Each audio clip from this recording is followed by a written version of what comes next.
Hello అండి. Last వీడియోలో కాకినాడలో సంహిత సాయిల్ సొల్యూషన్ వాళ్ళు మొక్కలకి, పంట పొలాలకి ఎటువంటి కెమికల్స్ వాడకుండా ఓన్లీ ఆర్గానిక్ వేలో భూమి సారం పెంచేలా, అధిక దిగుబడి వచ్చేలా, అలాగే పంటకి ఎటువంటి చీడ, తెగుళ్ళు వచ్చినా నివారణ అయ్యేలా వీళ్ళు ఎరువులను ఎలా తయారు చేస్తున్నారో దాని వివరాలు పోస్ట్ చేయడం జరిగింది.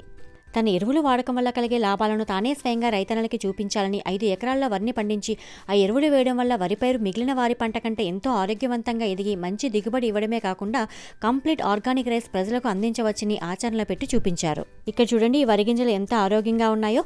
మనకి వరి గింజలు పూర్తిగా పక్వానికి వచ్చాకనే పంటను కొయ్యాలి. ఈ ఆర్గానిక్ ఎరువులు వాడడం వల్ల, అలాగే పక్వానికి వచ్చిన వరిని కోయడం వల్ల మనకు దాంట్లో అందవలసిన మినరల్స్ అండ్ న్యూట్రియన్స్ అన్నీ అందుతాయి. ఇప్పటికే భూమిలో సారమంతా అయిపోయింది. మళ్ళీ దానిని పునరుద్ధరించాలి అంటే ఇలాంటి ఎరువుల్ని వాడకంలోకి తీసుకురావాలి. ఎవరికైనా ఎరువులు కావాల్సి వస్తే స్క్రీన్ పై నెంబర్కి ఫోన్ చేసి ఆర్డర్ పెట్టుకోవచ్చు. ఒక వరే కాదండి, కాయగూరలు, పండ్ల మొక్కలు, పూల మొక్కలు ఇలా ఆర్గానిక్ విధానం కోరుకునే వారికి మంచి సొల్యూషన్. ఇలాంటి వారికి సపోర్ట్ చేసి మన ఆరోగ్యాన్ని కాపాడుకుందాం.